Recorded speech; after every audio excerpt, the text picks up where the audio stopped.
各位同学，大家好，我是理查老师，欢迎大家来到 YouTube 跟我一起学习中文。今天是2025年的12月18号，今天是星期四，我们来学习新 HSK 第5集的词汇。好，那么来听老师的直播课，记得帮我点赞支持老师，你也可以成为我的会员。不管是 YouTube 的会员还是 Patreon 的会员，都欢迎你加入，然后支持我的工作。好，那么今天是星期四哦。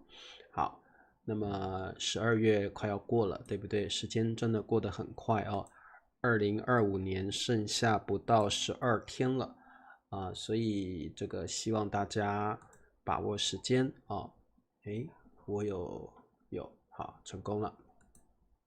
好，欢迎大家哦。好，那今天我们来学习2个新 HSK 第5集的词汇。好，请跟我念一遍：共济、共济、共济、共享、共享。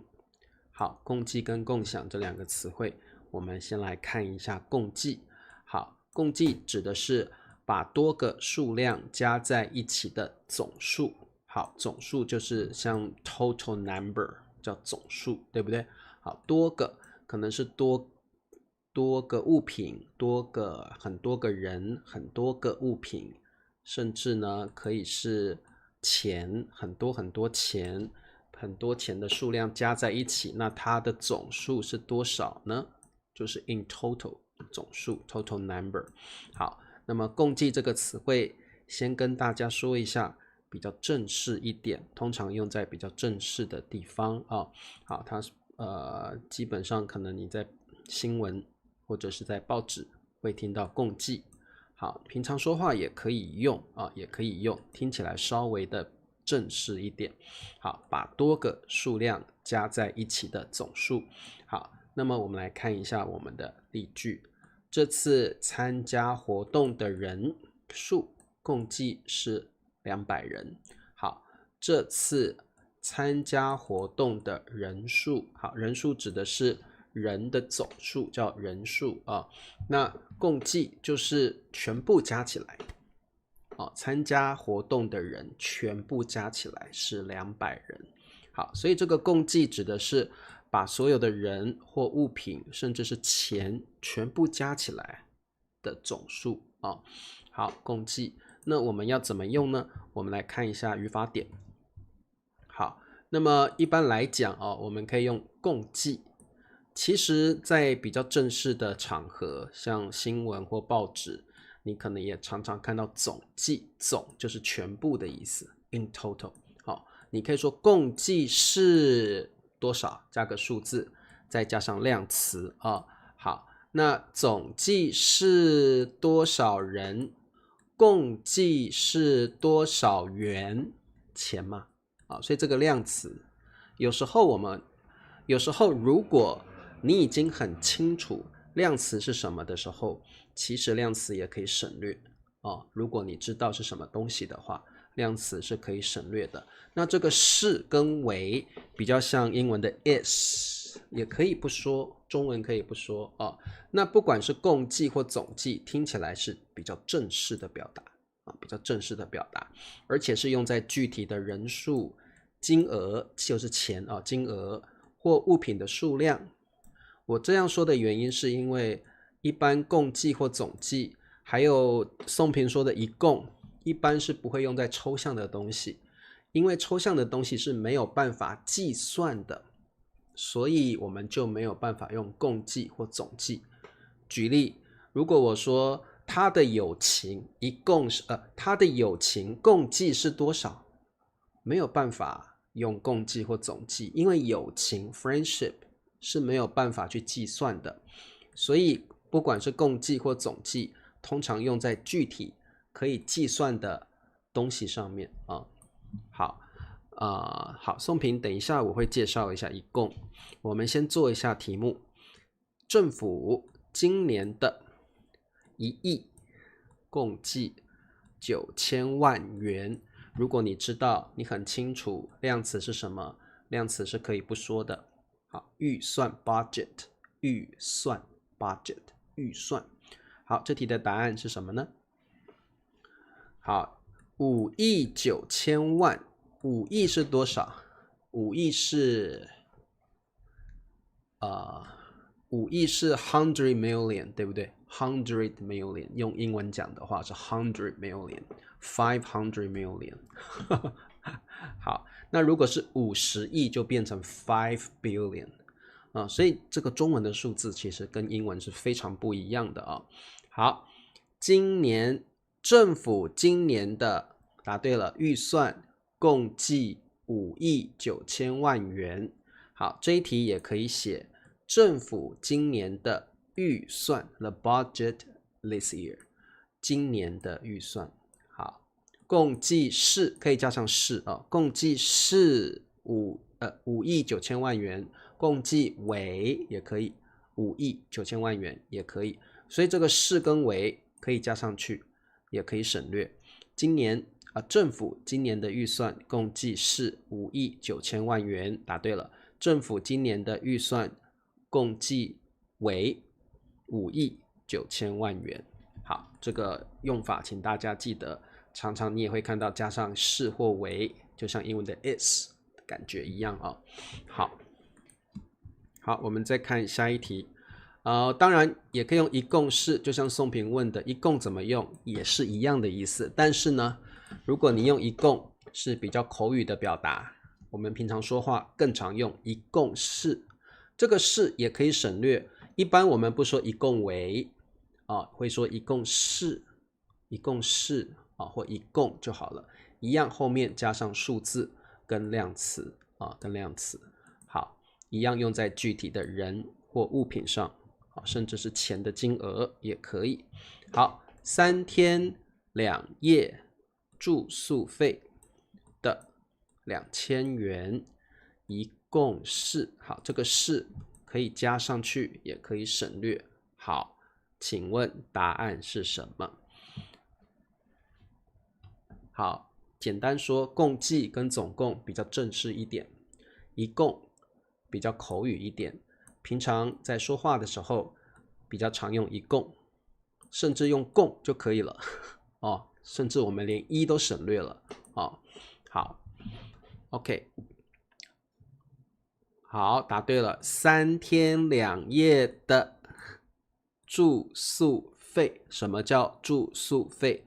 就是你住在旅馆或住在饭店的钱或费用叫住宿费，或者呢你到那个 Airbnb 到民宿去住宿，你要花的费用我们中文就叫做住宿费accommodation 住宿费好，一共是，对了，2000元，好便宜的住宿费啊，3天2夜才2000元，好便宜好，那各位同学，我们试试看可不可以用一共就好了。3天2夜的住宿费一共2000元，可以，你可以省略是。那我们可不可以用共就好了呢？我们试试看，3天2夜的住宿费共2000元 ，yes 可以，或共是共是有点奇怪，一共是或用共就可以了好，用共就可以了。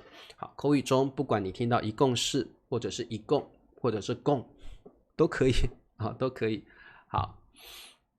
好，老师把这3个句子念一遍，你们仔细听3天2夜的住宿费一共是2000元。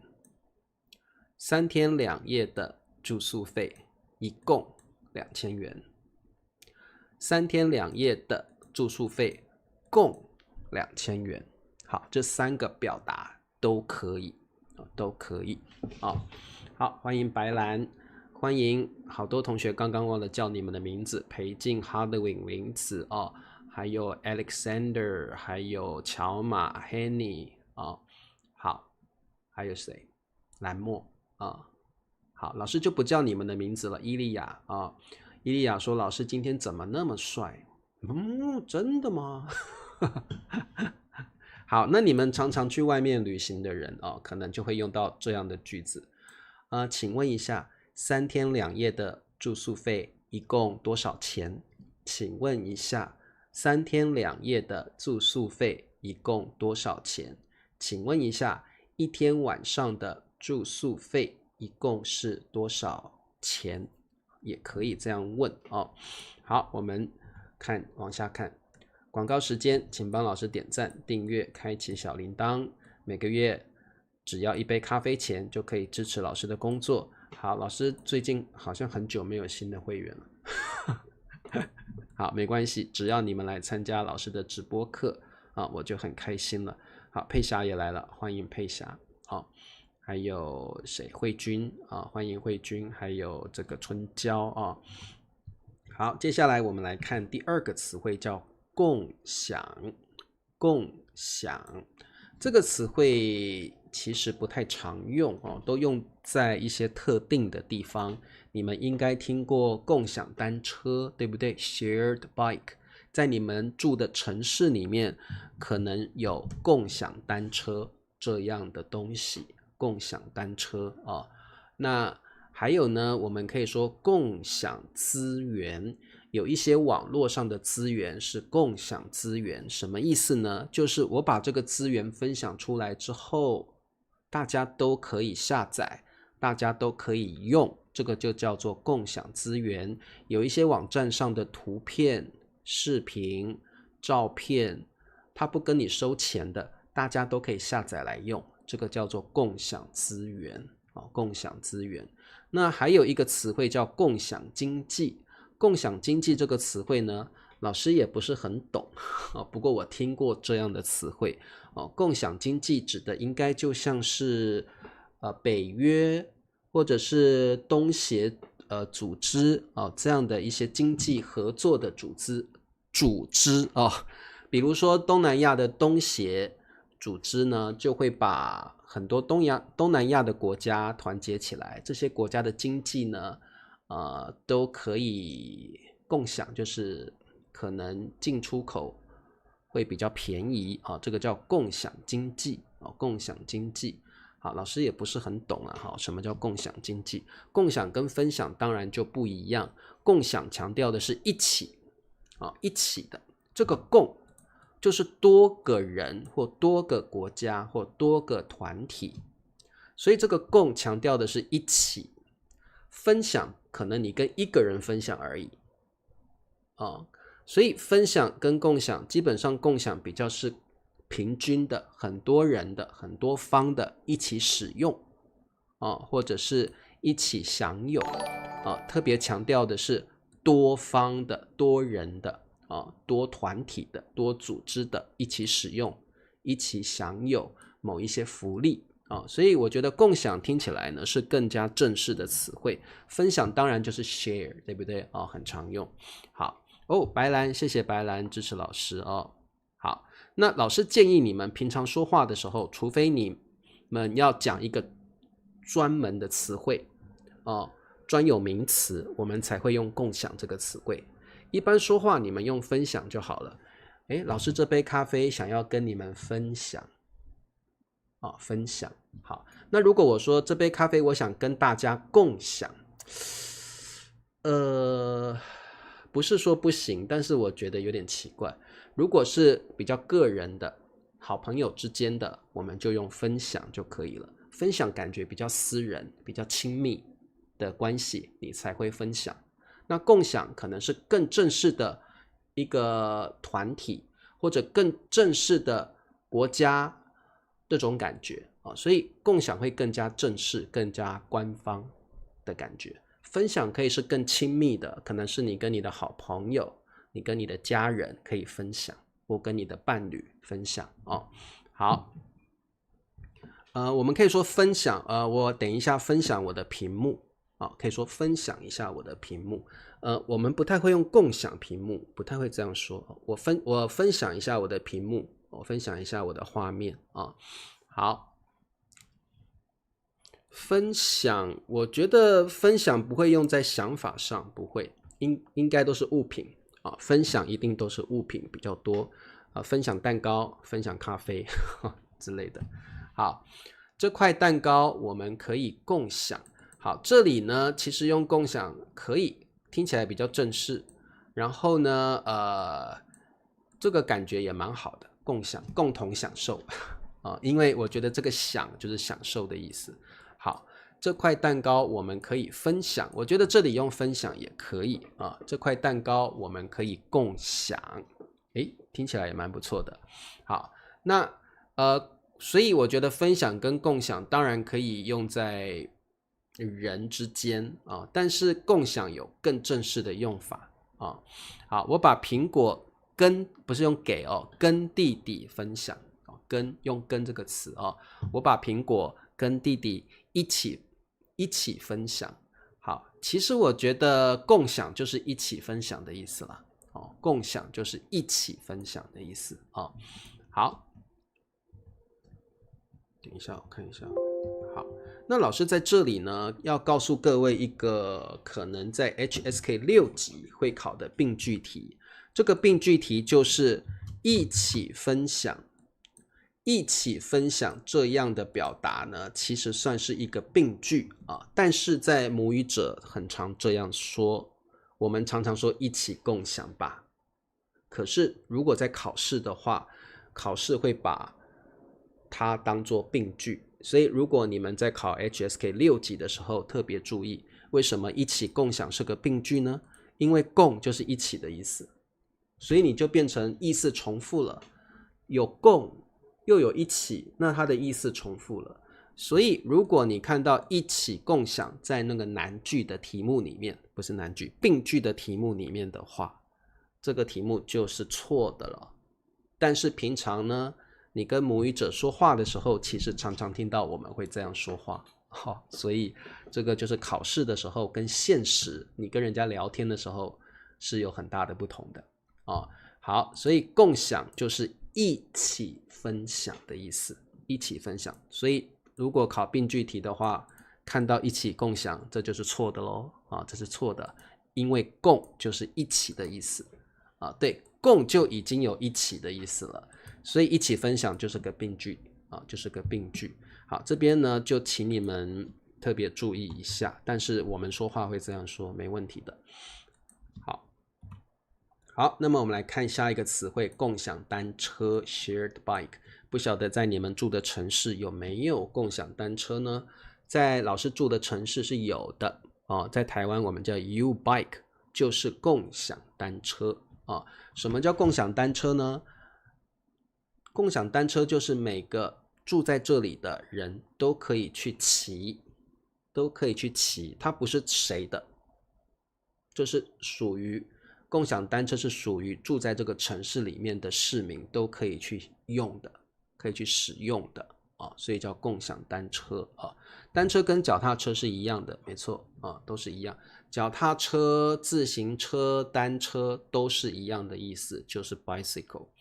好，我们做题目，它很环保，每天上班、单车、骑、共享。好，请问答案是什么呢？什么叫做它很环保？表示呢，这个人他不会随便浪费资源，他不会乱丢垃圾，他不会自己开车，他都会骑自行车因为如果自己开车可能会浪费石油、浪费汽油，还会污染环境所以环保的人大部分都会骑自行车或走路，然后他不用塑料袋他比较环保就是 eco-friendly。每天骑共享单车上班，没有错。好，你们上班是骑共享单车吗？还是用走路的？还是搭公共汽车？还是搭火车？还是自己开车呢？好，它很环保，每天骑共享单车上班。好，月莹说我骑过共享单车很方便，我也觉得，而且很便宜，对不对那我觉得如果可以的话，大家都骑共享单车上班或上学，对我们的环境很有帮助好，公司离我家很近，所以我也骑共享单车好，很棒，希望大家都能够环保一点啊。我们看下一题，最后一题了啊。共享资源，老师刚刚说过了啊。当然，共享资源有很多意思啊。那现在普遍的意思都是放在网络上，大家都可以下载的，可能是视频，可能是图片，可能是照片等等啊。这个叫共享资源。好，我们来做一下题目：网站的视频，这个共享资源。好，网站的视频，这个共享资源。好，这还有个都是。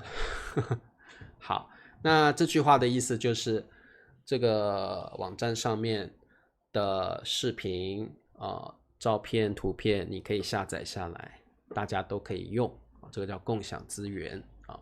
好，这个网站的视频都是共享资源，答对了。好，那大家特别注意哦，视频这个词汇哦，在台湾我们会用影片，我们不会说视频，在台湾我们不说视频。那视频就是 video 的意思，就是台湾说的影片啊，影片。好，那我现在都用大陆的说法，其实在台湾我们是不说视频的，我们都说影片啊。好，网站的视频都是共享资源那还有这个哦，这个网不是每一个嘛，对不对？有的网站它的视频或照片是不让人分享出去的，别人不能乱用不然我是有版权的，对不对？那这个网站的视频都是共享资源，大家都可以下载没有侵权的问题。好，那所以呢，我们在网络上下载东西的时候，一定要注意有没有版权的问题。什么叫版权呢？版权就是像英文的 copyright。那如果你没有注意到版权的问题，那你可能会侵权 ，violate the copyright。你可能会侵权，侵权的话，可能会有严重的后果，你可能会被这个原创者告，对不对？所以大家要特别注意，在网络上下载东西要注意版权的问题，不要做出侵权的行为或盗版的行为我们之前是不是也学过 HSK 有个词汇叫盗版，对不对？就是那个 pirating 是不是盗版？盗版就是你没有经过别人的允许，把别人的东西、影片啦、资料啦复制下来，然后卖给别人，这个就是盗版那这个盗版是更严重的行为了盗版是更严重的行为 ，piracy 对不对盗版已经是犯法了盗版是犯法的。